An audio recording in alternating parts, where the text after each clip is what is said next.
So what might these sub-sciences be? There are different ways of categorizing them, and even these can be broken down into smaller categories.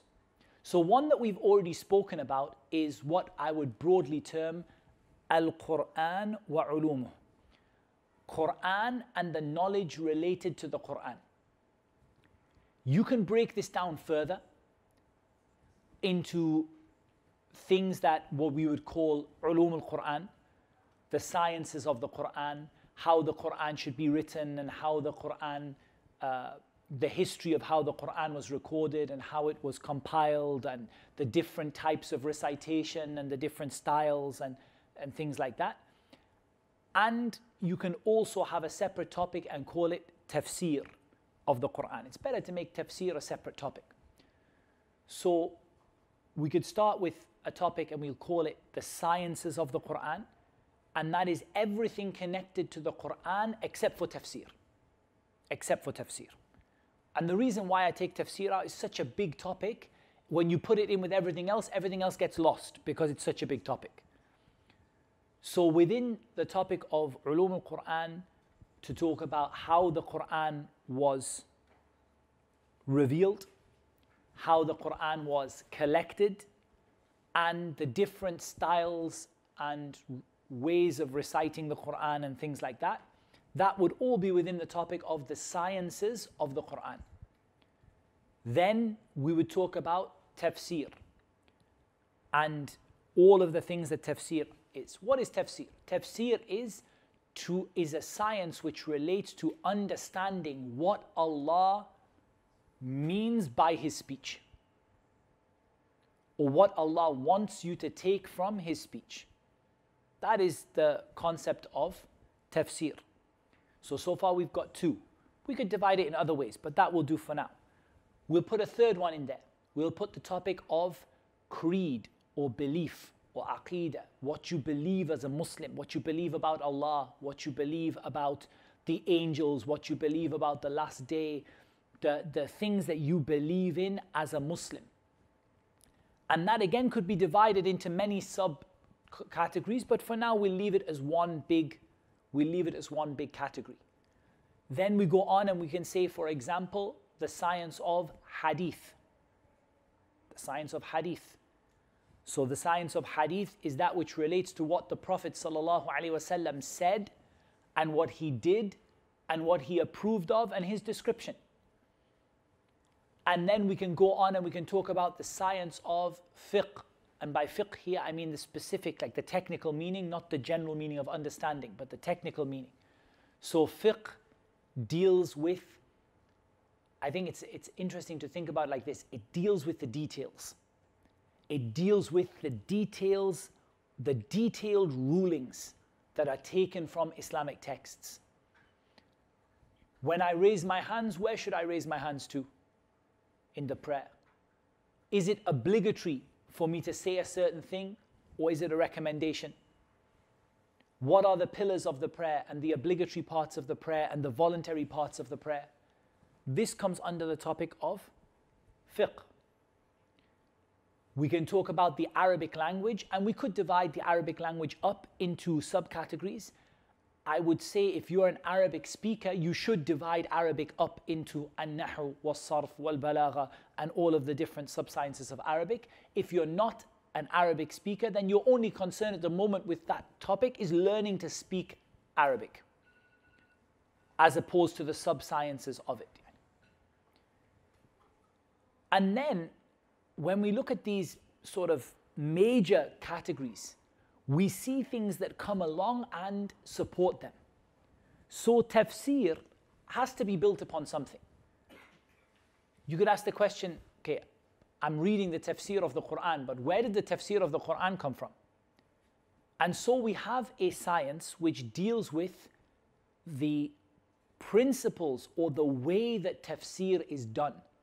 And we call this usul at-tafsir, the fundamentals behind the science of tafsir. Likewise, fiqh has the same thing. So in fiqh, you're reading other people's rulings and opinions and ideas about things and what's halal and what's haram and what's recommended and what's disliked. but there has to be a supporting science behind that. There has to be a set of rules and principles that tell you why something becomes haram, why something becomes an obligation, and we call this usul al-fiqh, the fundamentals of fiqh. And hadith as well. How is a hadith authentic or inauthentic? There has to be a supporting science which tells us whether hadith is authentic or not, which tells us how we judge that, and we call it usul al-hadith, or we call it mustalah al-hadith, the science of hadith. So we see that for every one of these sort of major topics, there is a helper topic. And the purpose of that helper subject is to give you the principles and the framework with which the subject is understood. So you need that as well. So when you start going through these things, you see that Islam is broken up into these different topics, and then you start to see lectures and books in a different way. Because you start to see these lectures and books, instead of being a book about Islam, this is a book about hadith. This is a book of fiqh. This is a book of tafsir.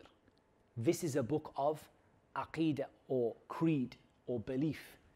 This is a book of the science of the Quran. This is a book on the science of hadith. This is a book on the fundamental principles from which fiqh is derived. And so you see Islam as sub-sciences, as different topics. And that is one of the biggest things that will change your understanding of Islam. And it will show you where you have limitations. Even listening to me explain that, there will be some subjects I mentioned that some of you will say, I never heard of that topic before. And if that's the case, that probably shows that there is a weakness in that topic for you.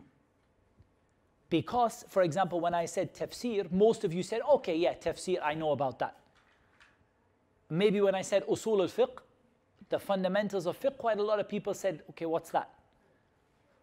So that shows us that we probably have some deficiencies in that regard. Is it necessary to become an expert in all of those? It's not necessary. Are all of those equal? No, they're not all equal. Some are more important than others. What you believe is a lot more important than the principles that tafsir is based upon, for example. But you need to try to see Islam as being different topics rather than, or different sciences, rather than one big subject. And this will show you where you have some deficiencies, and it will allow you to become much more knowledgeable about Islam. How far you take each one of those subjects is up to you. But what I would say is you should at least have a basic to intermediate understanding of all of them. Not just one of them or two of them. Because Islam, even though we divided it, now I'm going to say something that may sound slightly contradictory, even though we've divided Islam into all of these little sciences, actually Islam is one big topic, one big science. And so these sciences support each other. So when you learn hadith, it helps you in your tafsir. And when you learn the principles of tafsir, those same principles are repeated in the principles of fiqh, for example. And when you learn Arabic, it makes your tafsir better.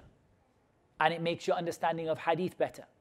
And when you learn fiqh and rulings in Islam, it supports the knowledge that you have gained in other parts of these Islamic sciences. So it is important to have at least a basic understanding of each one of these sciences. At least know what it is. Even if you don't want to study it, at least have an idea what it is. At least understand where it starts.